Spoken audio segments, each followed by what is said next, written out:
The papyrus. Thais was born of free but poor parents who were idolaters. When she was a very little girl, her father kept at Alexandria, near the Gate of the Moon, an inn, which was frequented by sailors. She still retained some vivid but disconnected memories of her early youth. She remembered her father, seated at the corner of the hearth with his legs crossed, tall, formidable, and quiet, like one of those old pharaohs who are celebrated in the ballads sung by blind men at the street corners. She remembered also her thin, wretched mother, wandering like a hungry cat about the house, which she filled with the tones of her sharp voice and the glitter of her phosphorescent eyes. They said in the neighborhood that she was a witch and changed into an owl at night and flew to see her lovers. It was a lie. Thais knew well, having often watched her, that her mother practiced no magic arts, but that she was eaten up with avarice and counted all night the gains of the day. The idle father and the greedy mother let the child live as best it could, like one of the fowls in the poultry yard. She became very clever in extracting, one by one, the oboli from the belt of some drunken sailor, and in amusing the drinkers with artless songs and obscene words, the meaning of which she did not know. She passed from knee to knee in a room reeking with the odors of fermented drinks and resiny wine skins. Then, her cheeks sticky with beer and pricked by rough beards, she escaped, clutching the oboli in her little hand, and ran to buy honey cakes from an old woman who crouched behind her baskets under the Gate of the Moon. Every day the same scenes were repeated, the sailors relating their perilous adventures, then playing at dice or knucklebones and blaspheming the gods amid their shouting for the best beer of Cilicia. Every night the child was awakened by the quarrels of the drunkards. Oyster shells would fly across the tables, cutting the heads of those they hit, and the uproar was terrible. Sometimes she saw, by the light of the smoky lamps, the knives glitter and the blood flow. It humiliated her to think that the only person who showed her any human kindness in her young days was the mild and gentle Ahmes. Ahmes, the house slave, a Nubian blacker than the pot he gravely skimmed, was as good as a long night's sleep. Often he would take Thais on his knee and tell her old tales about underground treasure houses constructed for avaricious kings, who put to death the masons and architects. There were also tales about clever thieves who married kings' daughters, and courtesans who built pyramids. Little Thais loved Ahmes like a father, like a mother, like a nurse, and like a dog. She followed the slave into the cellar when he went to fill the amphorae, and into the poultry yard amongst the scraggy and ragged fowls, all beak, claws, and feathers, who flew swifter than eagles before the knife of the black cook. Often at night, on the straw instead of sleeping, he built for Thais little water-mills and ships no bigger than his hand, with all their rigging. He had been badly treated by his masters. One of his ears was torn and his body covered with scars. Yet his features always wore an air of joyous peace, and no one ever asked him whence he drew the consolation in his soul and the peace in his heart. He was as simple as a child. As he performed his heavy tasks, he sang in a harsh voice hymns which made the child tremble and dream. He murmured, in a gravely joyous tone, "Tell us, Mary, what thou hast seen where thou hast been. I saw the shroud and the linen cloths, and the angels seated on the tomb, and I saw the glory of the risen one." She asked him, "Father, why do you sing about angels seated on a tomb?" And he replied, "Little light of my eyes, I sing of the angels, because Jesus our Lord is risen to heaven." Ahmes was a Christian. He had been baptized and was known as Theodore at the meetings of the faithful, to which he went secretly during the hours allowed him for sleep. At that time, the church was suffering the severest trials. By order of the emperor, the churches had been thrown down, the holy books burned, the sacred vessels and candlesticks melted. The Christians had been deprived of all their honors and expected nothing but death. Terror reigned over all the community at Alexandria, and the prisons were crammed with victims. It was whispered with horror amongst the faithful that in Syria, in Arabia, in Mesopotamia, in Cappadocia, in all the empire, bishops and virgins had been flogged, tortured, crucified, or thrown to wild beasts. Then Anthony, already celebrated for his visions and his solitary life, a prophet and the head of all the Egyptian believers, descended like an eagle from his desert rock on the city of Alexandria, and flying from church to church, fired the whole community with his holy ardor. Invisible to the pagans, he was present at the same time at all the meetings of Christians, endowing all with the spirit of strength and prudence by which he was animated. Slaves, in particular, were persecuted with singular severity. Many of them, seized with fright, denied the faith. Others, and by far the greater number, fled to the desert, hoping to live there either as hermits or robbers. Ahmes, however, frequented the meetings as usual, visited the prisoners, buried the martyrs, and joyfully professed the religion of Christ. The great Anthony, who saw his unshaken zeal before he returned into the desert, pressed the black slave in his arms and gave him the kiss of peace. When THAIS was 7 years old, Ahmes began to talk to her of God. The good Lord God, he said, lived in heaven like a pharaoh under the tents of his harem and under the trees of his gardens. He was the ancient of ancients and older than the world, and he had but one son, the Prince Jesus, whom he loved with all his heart, and who surpassed in beauty the virgins and the angels. And the good Lord God said to Prince Jesus, "Leave my harem and my palace, and my date trees and my running waters. Descend to earth for the welfare of men. There thou shalt be like a little child, and thou shalt live poor amongst the poor. Suffering shall be thy daily bread, and thou shalt weep so profusely that thy tears shall form rivers, in which the tired slave shall bathe with delight. Go, my son." Prince Jesus obeyed the good Lord, and he came down to earth to a place named Bethlehem of Judea. And he walked in fields amidst the flowering anemones, saying to his companion, "Blessed are they who hunger, for I will lead them to my Father's table. Blessed are they who thirst, for they shall drink of the fountains of heaven. Blessed are they who weep, for I will dry their tears with veils finer than those of the Ahmes." That is why the poor loved him and believed in him. But the rich hated him, fearing that he should raise the poor above them. At that time, Cleopatra and Caesar were powerful on the earth. They both hated Jesus, and they ordered the judges and priests to put him to death. To obey the Queen of Egypt, the princes of Syria erected a cross on a high mountain, and they caused Jesus to die on this cross. But women washed his corpse and buried it. And Prince Jesus, having broken the door of his tomb, rose again to the good Lord, his Father. And from that time, all those who believed in him go to heaven. The Lord God opens his arms and says to them, "Ye are welcome, because ye love the Prince, my son. Wash and then eat." They bathe to the sound of beautiful music, and all the time they are eating, they see Ahmes dancing, and they listen to tales that never end.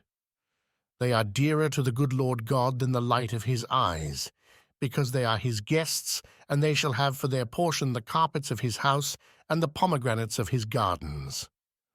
Ahmes often spoke in this strain, and thus taught the truth to THAIS. She wondered and said, "I should like to eat the pomegranates of the good Lord." Ahmes replied, "Only those who are baptized may taste the fruits of heaven." And THAIS asked to be baptized. Seeing by this that she believed in Jesus, the slave resolved to instruct her more fully, so that, being baptized, she might enter the church. and he loved her as his spiritual daughter. The child, unloved and uncared for by its selfish parents, had no bed in the house. She slept in a corner of the stable amongst the domestic animals, and there Ahmes came to her every night secretly. He gently approached the mat on which she lay and sat down on his heels, his legs bent and his body straight, a position hereditary to his race. His face and his body, which was clothed in black, were invisible in the darkness, but his big white eyes shone out, and there came from them a light like a ray of dawn through the chinks of a door. He spoke in a husky, monotonous tone with a slight nasal twang that gave it the soft melody of music heard at night in the streets. Sometimes the breathing of an ass or the soft lowing of an ox, accompanied, like a chorus of invisible spirits, the voice of the slave as he recited the Gospels. His words flowed gently in the darkness, which they filled with zeal, mercy, and hope. And the neophyte, her hand in that of Ahmes, lulled by the monotonous sounds and the vague visions in her mind, slept calm and smiling, amid the harmonies of the dark night and the holy mysteries, gazed down on by a star which twinkled between the joists of the stable roof. The initiation lasted a whole year, till the time when the Christians joyfully celebrate the festival of Easter. One night in the Holy Week, THAIS, who was already asleep on her mat, felt herself lifted by the slave, whose eyes gleamed with a strange light. He was clad, not as usual in a pair of torn drawers, but in a long white cloak, beneath which he pressed the child, whispering to her, "Come, my soul, come, light of my eyes, come, little sweetheart, come and be clad in the baptismal robes." He carried the child pressed to his breast. Frightened and yet curious, THAIS, her head out of the cloak, threw her arms round her friend's neck, and he ran with her through the darkness. They went down narrow, black alleys. They passed through the Jews' quarter. They skirted a cemetery where the osprey uttered its dismal cry. They traversed an open space, passing under crosses on which hung the bodies of victims, and on the arms of the crosses the ravens clacked their beaks. THAIS hid her head in the slave's breast. She did not dare to peep out all the rest of the way. Soon it seemed to her that she was going down underground. When she reopened her eyes, she found herself in a narrow cave, lighted by resin torches, on the walls of which were painted standing figures, which seemed to move and live in the flickering glare of the torches. They were men, clad in long tunics and carrying branches of palm, and around them were lambs, doves, and tendrils of vine. Amongst these figures, THAIS recognized Jesus of Nazareth by the anemones flowering at his feet. In the center of the cave, near a large stone font filled with water, stood an old man clad in a scarlet dalmatic embroidered with gold, and on his head a low mitre. His thin face ended in a long beard. He looked gentle and humble in spite of his rich costume. This was Bishop Paphnutius, an exiled dignitary of the Church of Cyrene, who now gained his livelihood by weaving common stuffs of goat's hair. Two poor children stood by his side.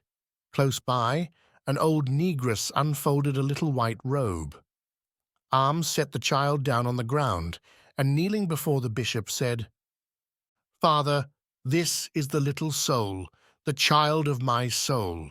I have brought her that you may, according to your promise, and if it please your holiness, bestow on her the baptism of life." At these words, the bishop opened his arms and showed his mutilated hands. His nails had been torn out because he had maintained the faith in the days of persecution. THAIS was frightened and threw herself into the arms of Ahmes, but the kind words of the priest reassured her. "Fear nothing, dearly beloved little one. Thou hast here a spiritual father, Ahmes, who is called Theodore amongst the faithful, and a kind mother in grace, who has prepared for thee with her own hands a white robe." and turning towards the negress, "She is called Nitida," he added, "and is a slave in this world, but in heaven she will be a spouse of Jesus." Then he said to the child neophyte, "Thais, dost thou believe in God, the Father Almighty, and in his only Son, who died for our salvation, and in all that the apostles taught?" "Yes," replied together the Negro and Negress, who held her by each hand. By the bishop's orders, Nitida knelt down and undressed Thais. The child was quite naked. Round her neck was an amulet. The pontiff plunged her 3 times into the baptismal font. The acolytes brought the oil with which Vivantius anointed the catechumen, and the salt, a morsel of which he placed on her tongue. Then, having dried that body which was destined, after many trials, to life immortal, the slave Nitida put on Thais the white robe she had woven. The bishop gave to each and all the kiss of peace, and the ceremony being terminated, took off his sacerdotal insignia. When they had left the crypt, Ahmes said, "We ought to rejoice that we have this day brought a soul to the good Lord God. Let us go to the house of your holiness and spend the rest of the night in rejoicing." "Thou hast well said, Theodore," replied the bishop, and he led the little band to his house, which was quite near. It consisted of a single room, furnished with a couple of looms, a heavy table, and a worn-out carpet. As soon as they had entered, "Nitida," cried the Nubian, "bring hither the stove and the jar of oil, and we will have a good supper." Saying thus, he drew from under his cloak some little fish which he had kept concealed, and lighted a fire and fried them. The bishop, the girl, the 2 boys, and the 2 slaves sat in a ring on the carpet, ate the fried fish, and blessed the Lord. Vivantius spoke of the torture he had undergone and prophesied the speedy triumph of the Church.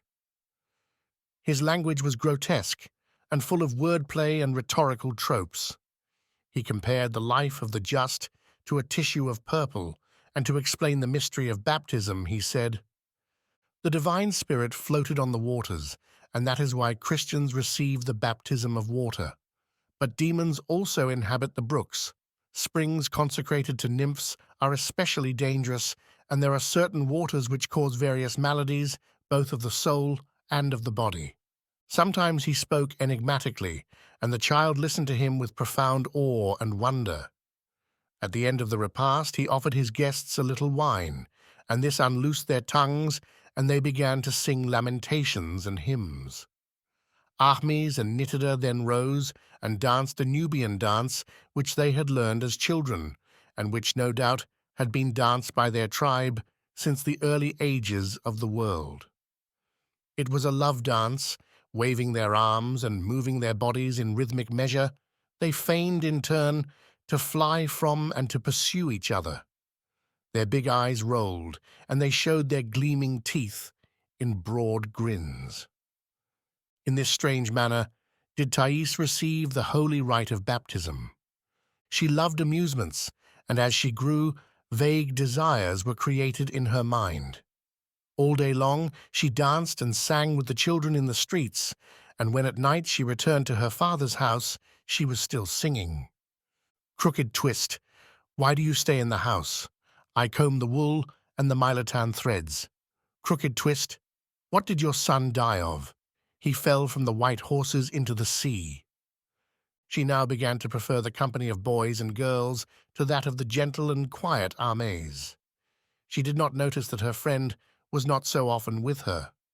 The persecution having relented, the Christians were able to assemble more regularly, and the Nubian frequented these meetings assiduously. His zeal increased, and he sometimes uttered mysterious threats. He said that the rich would not keep their wealth. He went to the public places to which the poorer Christians used to resort, and assembling together all the poor wretches who were lying in the shade of the old walls, he announced to them that all slaves would soon be free, and that the day of justice was at hand. "In the kingdom of God," he said, "the slaves will drink new wine and eat delicious fruits, whilst the rich crouching at their feet like dogs, will devour the crumbs from their table. These sayings were noised abroad through all that quarter of the city, and the masters feared that Ahmes might incite the slaves to revolt. The innkeeper hated him intensely, though he carefully concealed his rancor. One day, a silver salt cellar reserved for the table of the gods disappeared from the inn. Ahmes was accused of having stolen it, out of hate to his master and to the gods of the empire. There was no proof of the accusation, and the slave vehemently denied the charge. Nevertheless, he was dragged before the tribunal, and as he had the reputation of being a bad servant, the judge condemned him to death. "As you did not know how to make a good use of your hands," he said, "they will be nailed to the cross." Ahmes heard the verdict quietly, bowed to the judge most respectfully, and was taken to the public prison. During the 3 days that remained to him, he did not cease to preach the gospel to the prisoners, and it was related afterwards that the criminals and the jailer himself, touched by his words, believed in Jesus, crucified. He was taken to the very place which one night, less than 2 years before, he had crossed so joyfully, carrying in his cloak little THAIS, the daughter of his soul, his darling flower. When his hands were nailed to the cross, he uttered no complaint, but many times he sighed and murmured, "I thirst." His agony lasted 3 days and 3 nights. It seemed hardly possible that human flesh could have endured such prolonged torture.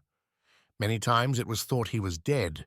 The flies clustered on his eyelids, but suddenly he would reopen his bloodshot eyes.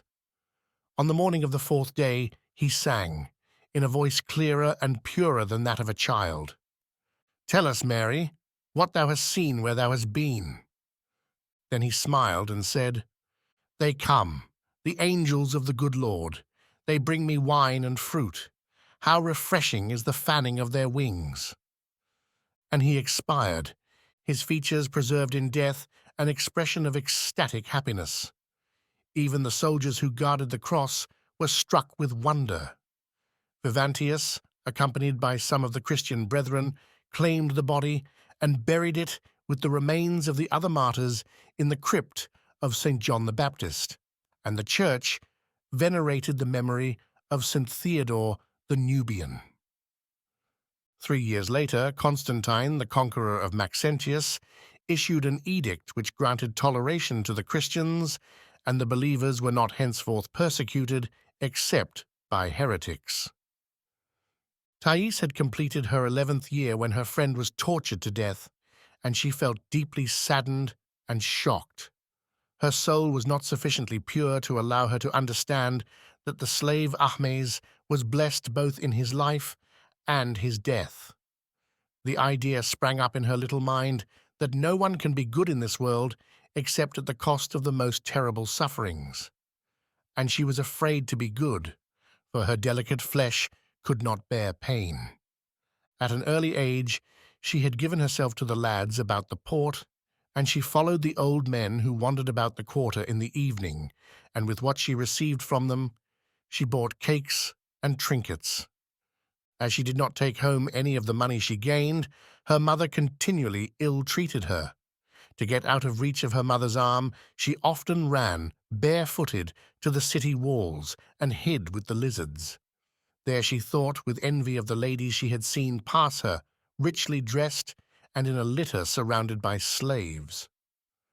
One day, when she'd been beaten more brutally than usual, she was crouching down beside the gate, motionless and sulky, when an old woman stopped in front of her, looked at her for some moments in silence, and then cried, "Oh, the pretty flower, the beautiful child! Happy is the father who begot thee, and the mother who brought thee into the world." THAIS remained silent, with her eyes fixed on the ground. Her eyelids were red, and it was evident she had been weeping. "My white violet," continued the old woman, "is not your mother happy to have nourished a little goddess like you, and does not your father, when he sees you, rejoice from the bottom of his heart?"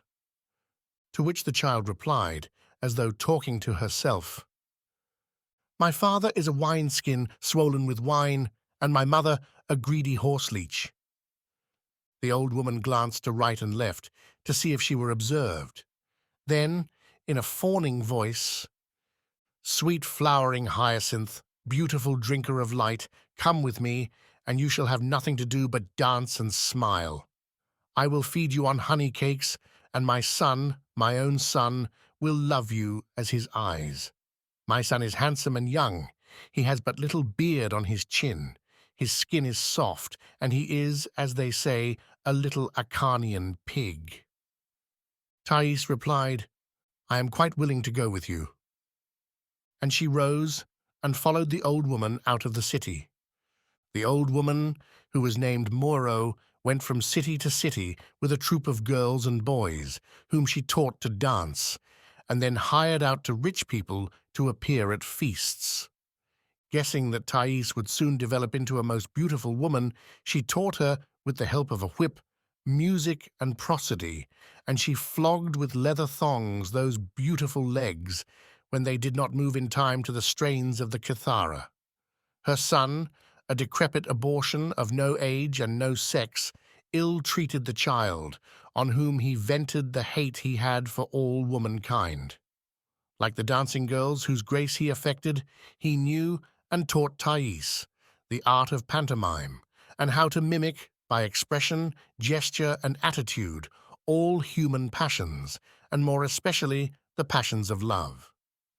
He was a clever master, though he disliked his work, but he was jealous of his pupil, and as soon as he discovered that she was born to give men pleasure, he scratched her cheeks, pinched her arms, or pricked her legs, as a spiteful girl would have done.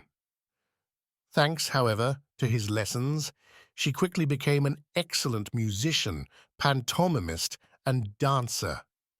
The brutality of her master did not at all surprise her. It seemed natural to her to be badly treated. She even felt some respect for the old woman, who knew music and drank Greek wine. Moiro, when she came to Antioch, praised her pupil to the rich merchants of the city who gave banquets, both as a dancer and a flute player. Thais danced and pleased.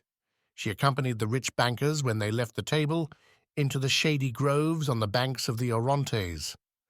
She gave herself to all, for she knew nothing of the price of love.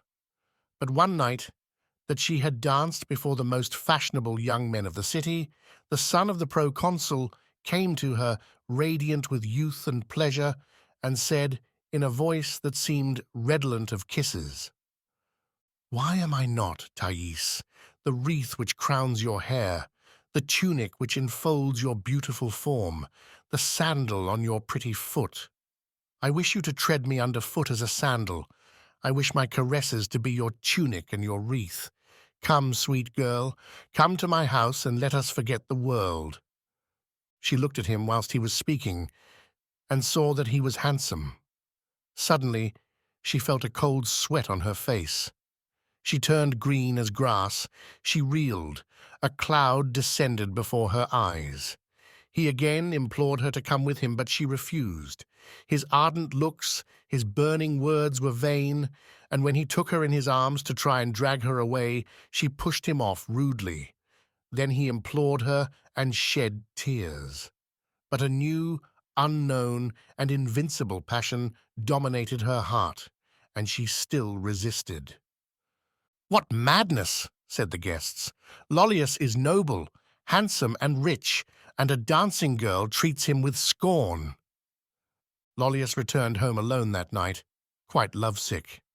He came in the morning, pale and red-eyed, and hung flowers at the dancing girl's door. But Thais was frightened and troubled. She avoided Lollius, and yet he was continually in her mind. She suffered, and she did not know the cause of her complaint. She wondered why she had thus changed, and why she was melancholy. She recoiled from all her lovers. They were hateful to her. She loathed the light of day, and lay on her bed all day, sobbing, and with her head buried in the pillows. Lollius contrived to gain admittance and came many times, but neither his pleadings nor his execrations had any effect on the obdurate girl. In his presence she was as timid as a virgin, and would say nothing but, "I will not! I will not!" But at the end of a fortnight she gave in, for she knew that she loved him. She went to his house and lived with him. They were supremely happy. They passed their days shut up together, gazing into each other's eyes and babbling a childish jargon. In the evening, they walked on the lonely banks of the Orontes and lost themselves in the laurel woods. Sometimes they rose at dawn to go and gather hyacinths on the slopes of Sulpicus. They drank from the same cup, and he would take a grape from between her lips with his mouth. Moiro came to Lollius and cried and shrieked that THAIS should be restored to her. "She is my daughter," she said, "my daughter who has been torn from me, my perfumed flower, my own bowels." Lollius gave her a large sum of money and sent her away. But as she came back to demand some more gold staters, the young man had her put in prison, and the magistrates having discovered that she was guilty of many crimes, she was condemned to death and thrown to the wild beasts. THAIS loved Lollius with all the passion of her mind and the bewilderment of innocence. She told him, and told him truly, from the bottom of her heart. "I have never loved anyone but you." Lollius replied, "You are not like any other woman." The spell lasted 6 months, but it broke at last.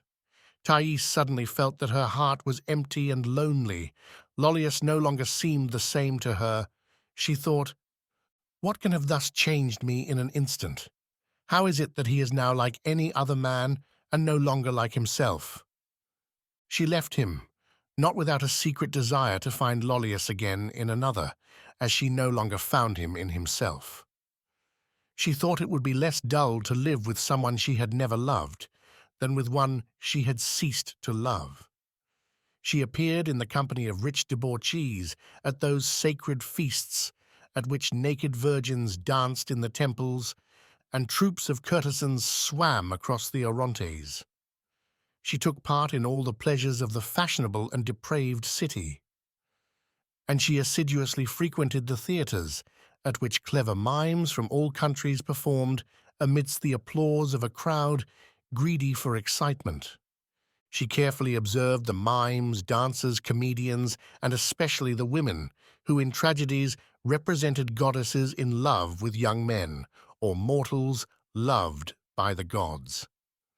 Having discovered the secrets by which they pleased the audience, she thought to herself that she was more beautiful and could act better. She went to the manager and asked to be admitted into the troupe. Thanks to her beauty and to the lessons she had received from old Moiro, she was received and appeared on the stage in the part of Deus. She met with but indifferent success, for she was inexperienced, and the admiration of the spectators had not been aroused by hearing her praises sung. But after she had played small parts for a few months, the power of her beauty burst forth with such effect that all the city was moved. All Antioch crowded to the theatre. The imperial magistrates and the chief citizens were compelled, by the force of public opinion, to show themselves there. The porters, sweepers, and dock labourers went without bread and garlic, that they might pay for their places. Poets composed epigrams in her honour. Bearded philosophers inveighed against her in the baths and gymnasia. When her litter passed, Christian priests turned away their heads. The threshold of her door was wreathed with flowers and sprinkled with blood.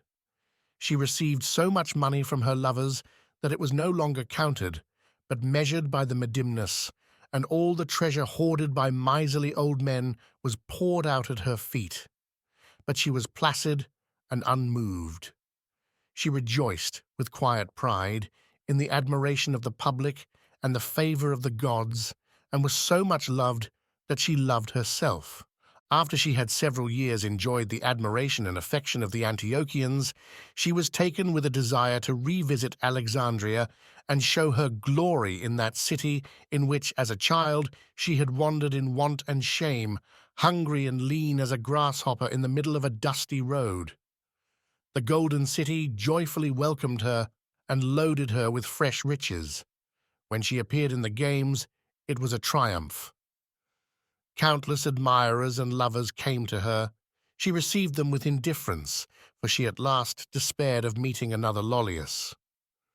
Amongst many others, she met the philosopher Nicias, who desired to possess her, although he professed to have no desires.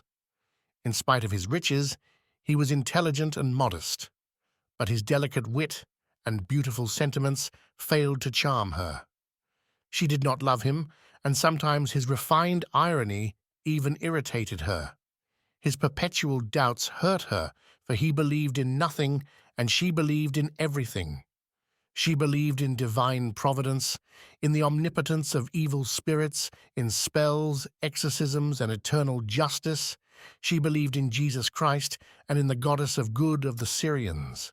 She believed also that bitches barked when Black Hecate passed through the streets, and that a woman could inspire love by pouring a philtre into a cup wrapped in the bleeding skin of a sheep.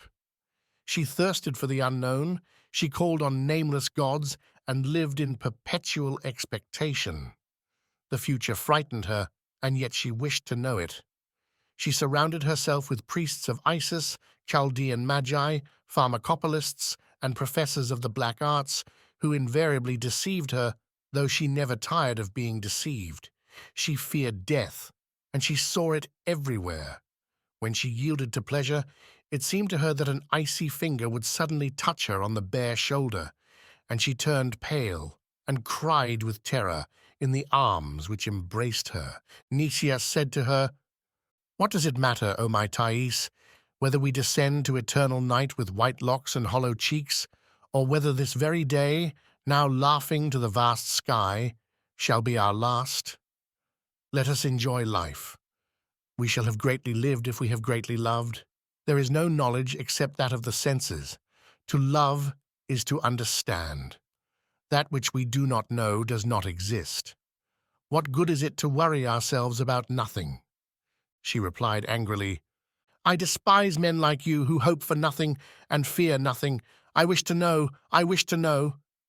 In order to understand the secret of life, she set to work to read the books of the philosophers, but she did not understand them. The further the years of her childhood receded from her, the more anxious she was to recall them. She loved to traverse at night, in disguise, the alleys, squares, and places where she had grown up so miserably. She was sorry she had lost her parents, and especially that she had not been able to love them. When she met any Christian priest, she thought of her baptism and felt troubled.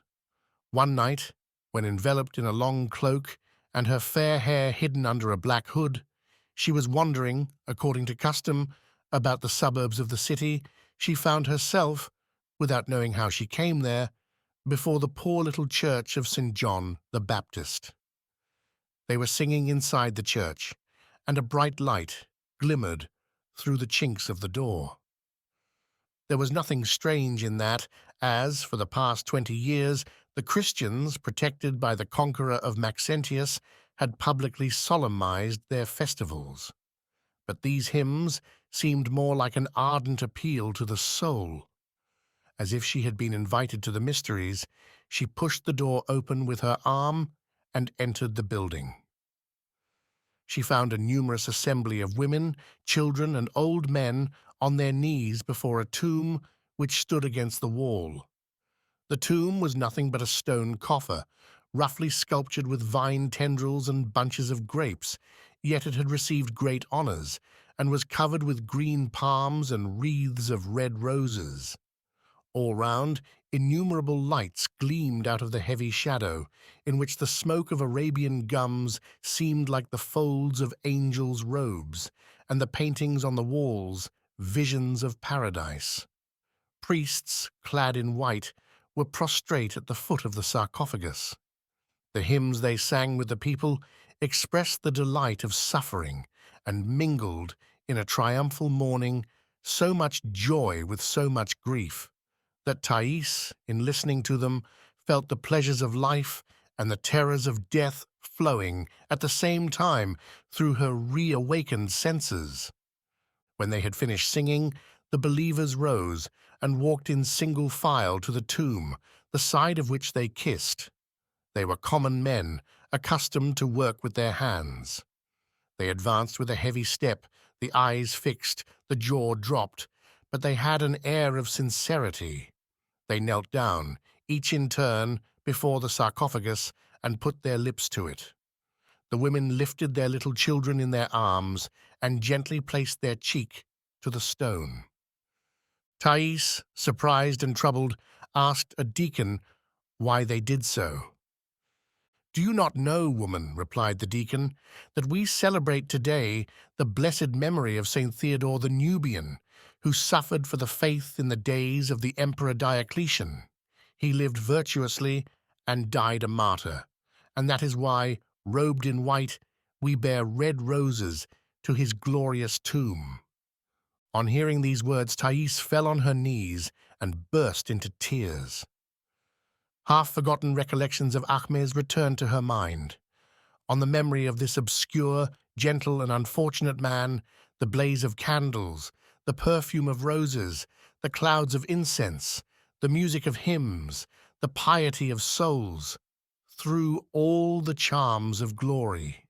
THAIS thought in the dazzling glare. He was good, and now he has become great and glorious. Why is it that he is elevated above other men? What is this unknown thing which is more than riches or pleasure? She rose slowly and turned towards the tomb of the saint who had loved her. Those violet eyes, now filled with tears which glittered in the candlelight. Then, with bowed head, humble, slow, and the last, with those lips on which so many desires hung, she kissed the stone of the slave's tomb. When she returned to her house, she found Nicias, who, with his hair perfumed and his tunic thrown open, was reading a treatise on morals whilst waiting for her. He advanced with open arms. "Naughty THAIS," he said in a laughing voice, "whilst I was waiting for you to come, do you know what I saw in this manuscript, written by the gravest of Stoics? Precepts of virtue and noble maxims? No. On the staid papyrus I saw dance thousands and thousands of little THAISes. Each was no bigger than my finger, and yet their grace was infinite, and all were the only THAIS. There were some who flaunted in mantles of purple and gold. Others, like a white cloud, floated in the air in transparent drapery. Others again, motionless and divinely nude, the better to inspire pleasure, expressed no thought. Lastly, there were two, hand in hand, two so alike that it was impossible to distinguish one from the other. Both smiled. The first said, "I am love." The other, "I am death." Thus speaking, he pressed THAIS in his arms, and not noticing the sullen look in her downcast eyes, he went on adding thought to thought, heedless of the fact that they were all lost upon her. Yes, when I had before my eyes the line in which it was written, "Nothing should deter you from improving your mind," I read, "The kisses of THAIS are warmer than fire and sweeter than honey." That is how a philosopher reads the books of other philosophers, and that is your fault, you naughty child. It is true that, as long as we are what we are, we shall never find anything but our own thoughts in the thoughts of others, and that all of us are somewhat inclined to read books as I have read this one. She did not hear him. Her soul was still before the Nubian's tomb. As he heard her sigh, he kissed her on the neck and said, "Do not be sad, my child. We are never happy in this world except when we forget the world. Come, let us cheat life. It is sure to take its revenge. Come, let us love." But she pushed him away. "We love," she cried bitterly. "You never loved anyone, and I do not love you. No, I do not love you. I hate you. Go, I hate you. I curse and despise all who are happy and all who are rich. Go, go. Goodness is only found amongst the unfortunate. When I was a child, I knew a black slave who died on the cross. He was good. He was filled with love, and he knew the secret of life. You are not worthy to wash his feet. Go. I never wish to see you again. She threw herself on her face on the carpet and passed the night sobbing and weeping and forming resolutions to live in future like St. Theodore, in poverty and humbleness. The next day, she devoted herself again to those pleasures to which she was addicted. As she knew that her beauty, though still intact, would not last very long, she hastened to derive all the enjoyment and all the fame she could from it. At the theatre, where she acted and studied more than ever, she gave life to the imagination of sculptors, painters, and poets. Recognizing that there was in the attitudes, movements, and walk of the actress an idea of the divine harmony which rules the spheres, wise men and philosophers considered that such perfect grace was a virtue in itself, and said, "Thais also is a geometrician." The ignorant, the poor, the humble, and the timid before whom she consented to appear regarded her as a blessing from heaven. Yet she was sad amidst all the praise she received, and dreaded death more than ever. Nothing was able to set her mind at rest, not even her house and gardens, which was celebrated and a proverb throughout the city. The gardens were planted with trees, brought at great expense from India and Persia. They were watered by a running brook, and colonnades in ruins and imitation rocks, arranged by a skillful artist, were reflected in a lake, which also mirrored the statues that stood round it. In the middle of the garden was the grotto of nymphs, which owed its name to 3 life-size figures of women which stood on the threshold. They were represented as divesting themselves of their garments and about to bathe. They anxiously turned their heads, fearing to be seen, and looked as though they were alive. The only light which entered the building came, tempered and iridescent, through thin sheets of water. All the walls were hung, as in the sacred grottos, with wreaths, garlands, and votive pictures in which the beauty of Thais was celebrated. There were also tragic and comic masks, bright with colours, and paintings representing theatrical scenes or grotesque figures or fabulous animals. On a stele in the centre stood a little ivory eros of wonderful antique workmanship. It was a gift from Nicias. In one of the bays was a figure of a goat in black marble, with shining agate eyes. 6 alabaster kids crowded round its teats, but, raising its cloven hooves and its ugly head, it seemed impatient to climb the rocks. The floor was covered with Byzantine carpets, pillows embroidered by the yellow men of Cathay, and the skins of Libyan lions. Perfumed smoke arose from golden censers. Flowering plants grew in large onyx vases. And at the far end, in the purple shadow, gleamed the gold nails on the shell of a huge Indian tortoise turned upside down, which served as the bed of the actress. It was here that every day, to the murmur of the water and amid perfumes and flowers, Thais reclined softly and conversed with her friends while awaiting the hour of supper, or meditated in solitude on theatrical art or on the flight of years.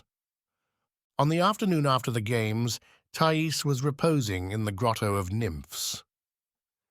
She had noticed in her mirror the first signs of the decay of her beauty, and she was frightened to think that white hair and wrinkles would at last come. She vainly tried to comfort herself with the assurance that she could recover her fresh complexion by burning certain herbs and pronouncing a few magic words. A pitiless voice cried, "You will grow old, Thais, you will grow old," and a cold sweat of terror bedewed her forehead. Then, on looking at herself again in the mirror with infinite tenderness, she found that she was still beautiful and worthy to be loved. She smiled to herself and murmured, "There is not a woman in Alexandria who can rival me in suppleness or grace or movement or in splendor of arms, and the arms, my mirror, are the real chains of love." While she was thus thinking, She saw an unknown man, thin, with burning eyes and unkempt beard, and clad in a richly embroidered robe, standing before her. She let fall her mirror and uttered a cry of fright. Paphnutius stood motionless, and seeing how beautiful she was, he murmured this prayer from the bottom of his heart. Grant, my God, that the face of this woman may not be a temptation, but may prove salutary to thy servant. Then, forcing himself to speak, he said, Thais, I live in a far country, and the fame of thy beauty has led me to thee. It is said that thou art the most clever of actresses and the most irresistible of women. That which is related of thy riches and thy love affairs seems fabulous, and calls to mind the old story of Rhodope, whose marvelous history is known by heart to all the boatmen on the Nile. Therefore I was seized with a desire to know thee, and I see that the truth surpasses the rumor. Thou art 1,000 times more clever and more beautiful than is reported. And now that I see thee, I say to myself, it is impossible to approach her without staggering like a drunken man. The words were feigned, but the monk, animated by pious zeal, uttered them with real warmth. Thais gazed, without displeasure, at this strange being who had frightened her. The rough, wild aspect and the fiery glances of his eyes astonished her. She was curious to learn the state of life of a man so different from all others she had met.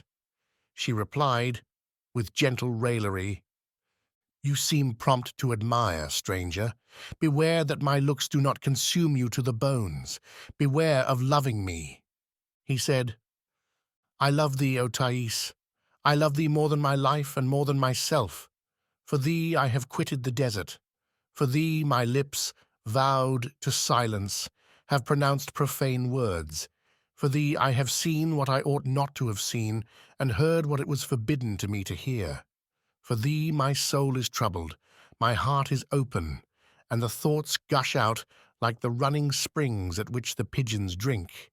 For thee I have walked day and night across sandy deserts teeming with reptiles and vampires. For thee I have placed my bare foot on vipers and scorpions. Yes, I love thee, but not like those men who, burning with the lusts of the flesh, come to thee like devouring wolves or furious bulls. Thou art dear to them, as is the gazelle to the lion. Their ravening lusts will consume thee to the soul, O woman. I love thee in spirit and in truth. I love thee in God, and for ever and ever. That which is in my breast is named true zeal and divine charity. I promise thee better things than drunkenness crowned with flowers or the dreams of a brief night. I promise thee holy feasts and celestial suppers. The happiness that I bring thee will never end. It is unheard of, it is ineffable, and such that if the happy of this world could only see a shadow of it, they would die of wonder. Thais laughed mischievously. Friend, she said, show me this wonderful love. Make haste. Long speeches would be an insult to my beauty. Let us not lose a moment. I am impatient to taste the felicity you announce, but to say the truth, I fear that I shall always remain ignorant of it, and that all you have promised me will vanish in words. It is easier to promise a great happiness than to give it. Everyone has a talent of some sort. I fancy that yours is to make long speeches. You speak of an unknown love. It is so long since kisses were first exchanged that it would be very extraordinary if there still remained secrets in love. On this subject, lovers know more than philosophers. Do not jest, Thais. I bring thee the unknown love. Friend, you come too late. I know every kind of love. The love that I bring thee abounds with glory, whilst the loves that thou knowest breed only shame. Thais looked at him with an angry eye. A frown gathered on her beautiful face. You are very bold, stranger, to offend your hostess. Look at me and say if I resemble a creature crushed down with shame. No, I am not ashamed, and all others who live like me are not ashamed either, although they are not so beautiful or so rich as I am. I have sown pleasure in my footsteps, and I am celebrated for that all over the world. I am more powerful than the masters of the world. I have seen them at my feet. Look at me. Look at these little feet. Thousands of men would pay with their blood for the happiness of kissing them. I am not very big, and I do not occupy much space on the earth. To those who look at me from the top of the Serapeium, when I pass in the street, I look like a grain of rice. But that grain of rice has caused among men griefs, despairs, hates, and crimes enough to have filled Tartarus. Are you not mad to talk to me of shame when all around proclaims my glory? That which is glory in the eyes of men is infamy before God. O woman, we have been nourished in countries so different that it is not surprising we have neither the same language nor the same thoughts. Yet heaven is my witness that I wish to agree with thee, and that it is my intention not to leave thee until we share the same sentiments. Who will inspire me with burning words that will melt thee like wax in my breath? O woman, that the fingers of my desires may mould thee as they wish. What virtue will deliver thee to me, O dearest of souls, that the spirit which animates me, creating thee a second time, may imprint on thee a fresh beauty, and that thou mayest cry, weeping for joy, it is only now that I am born? Who will cause to gush in my heart a fount of Siloam, in which thou mayest bathe and recover thy first purity? Who will change me into a Jordan, the waves of which sprinkled on thee will give thee life eternal? Thais was no longer angry. This man, she thought, talks of life eternal, and all that he says seems written on a talisman. No doubt he is a mage, and knows secret charms against old age and death. And she resolved to offer herself to him. Therefore, pretending to be afraid of him, she retired a few steps to the end of the grotto, and sitting down on the edge of the bed, artfully pulled her tunic across her breast. Then, motionless and mute, and her eyes cast down, she waited. Her long eyelashes made a soft shadow on her cheeks. Her entire attitude expressed modesty. Her naked feet swung gently, and she looked like a child, sitting thinking on the bank of a brook. But Paphnutius looked at her and did not move. His trembling knees hardly supported him. His tongue dried in his mouth. A terrible buzzing rang in his ears. But all at once his sight failed, and he could see nothing before him but a thick cloud. He thought that the hand of Jesus had been laid on his eyes to hide this woman from them. Reassured by such succor, strengthened and fortified, he said with a gravity worthy of an old hermit of the desert, "If thou givest thyself to me, thinkest thou it is hidden from God?"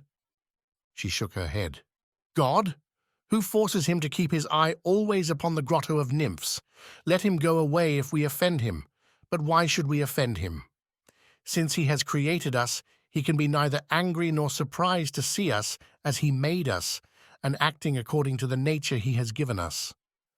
A good deal too much is said on his behalf, and he is often credited with ideas he never had. You yourself, stranger, do you know his true character? Who are you that you should speak to me in his name?" At this question, the monk, opening his borrowed robe, showed the cassock and said, "I am Paphnutius, abbot of Antinoe, and I come from the holy desert. The hand that drew Abraham from Chaldea and Lot from Sodom has separated me from the present age. I no longer existed for the men of this century, but thy image appeared to me in my sandy Jerusalem, and I knew that thou wert full of corruption, and death was in thee. And now I am before thee, woman, as before a grave, and I cry unto thee, Thais, arise." At the words Paphnutius, monk and abbot, she had turned pale with fright. And now, with dishevelled hair and joined hands, weeping and groaning, she dragged herself to the feet of the saint. "Do not hurt me! Why have you come? What do you want of me? Do not hurt me! I know that the saints of the desert hate women who, like me, are made to please. I am afraid that you hate me and want to hurt me. Go, I do not doubt your power.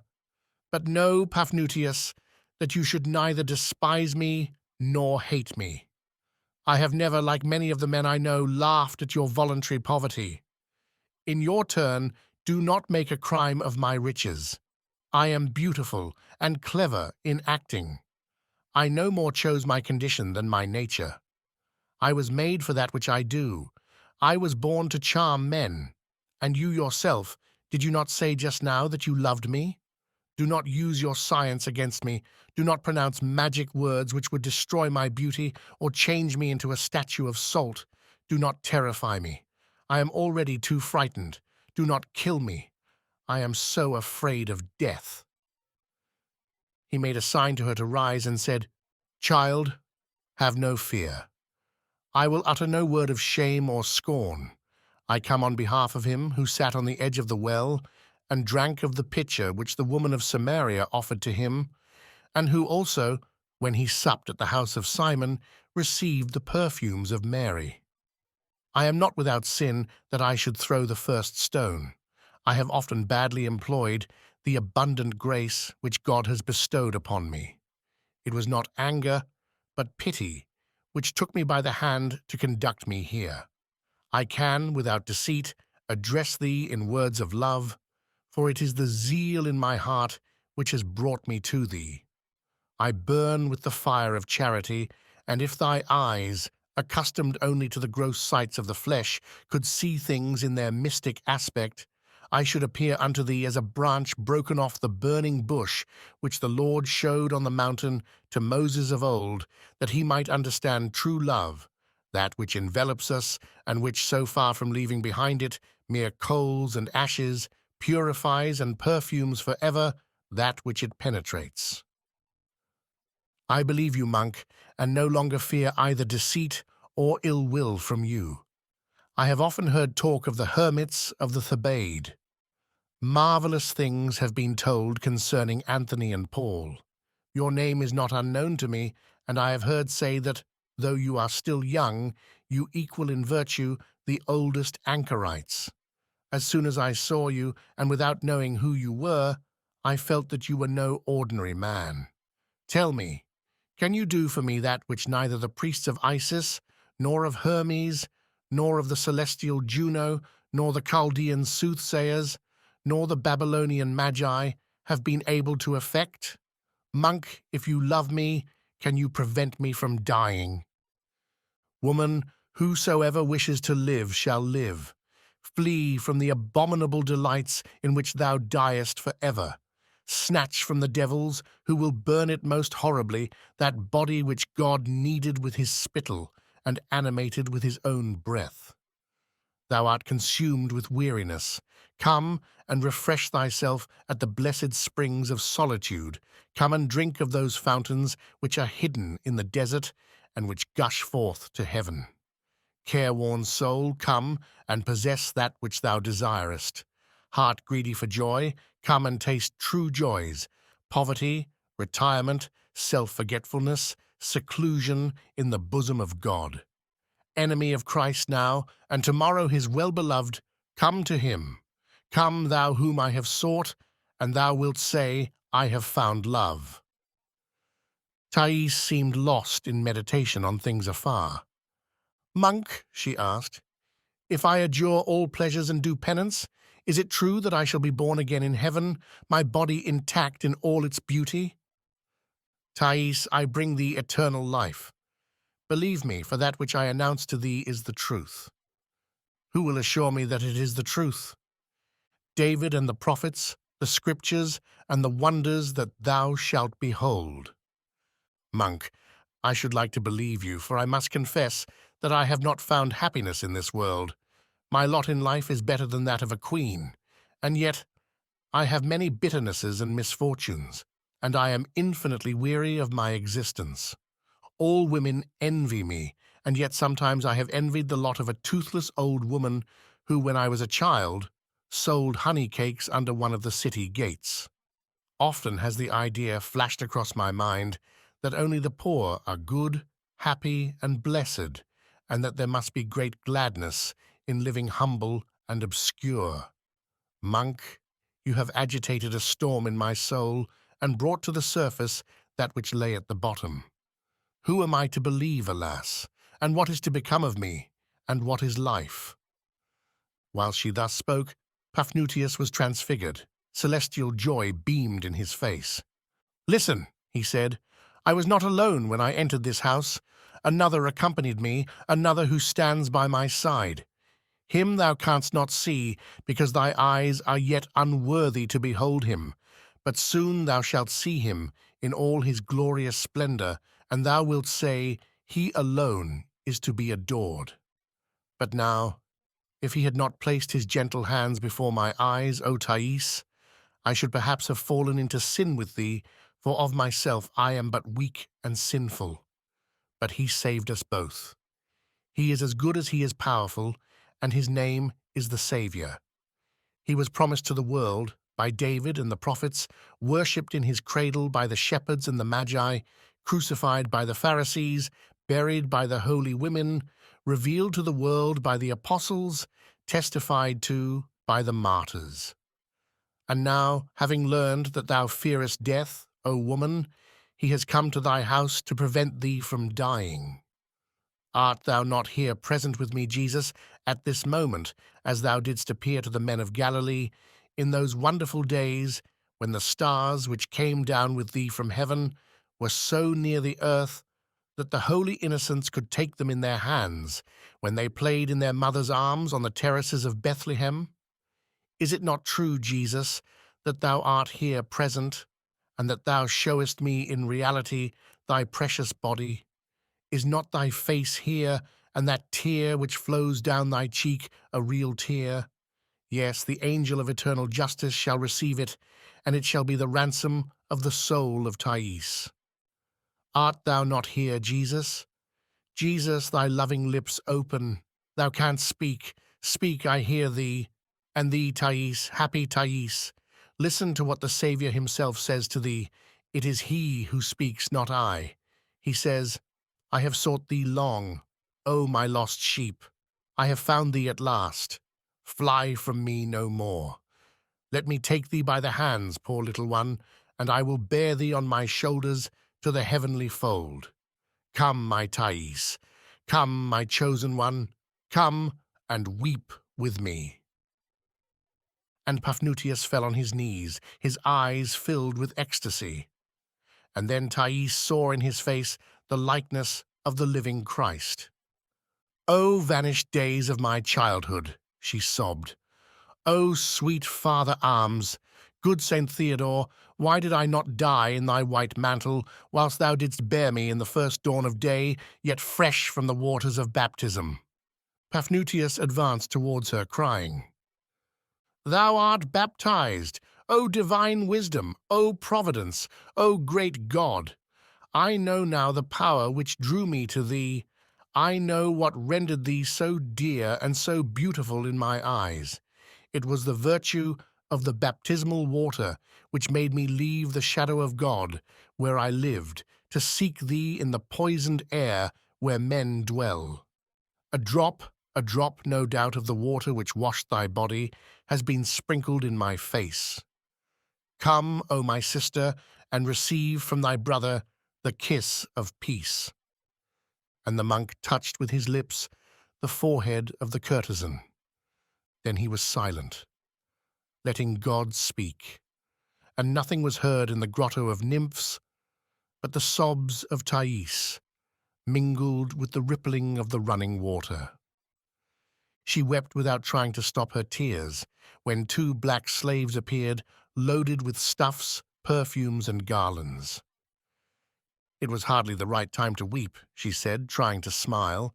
"Tears redden the eyes and spoil the complexion, and I must sup tonight with some friends and want to be beautiful, for there will be women there quick to spy out marks of care on my face. These slaves come to dress me.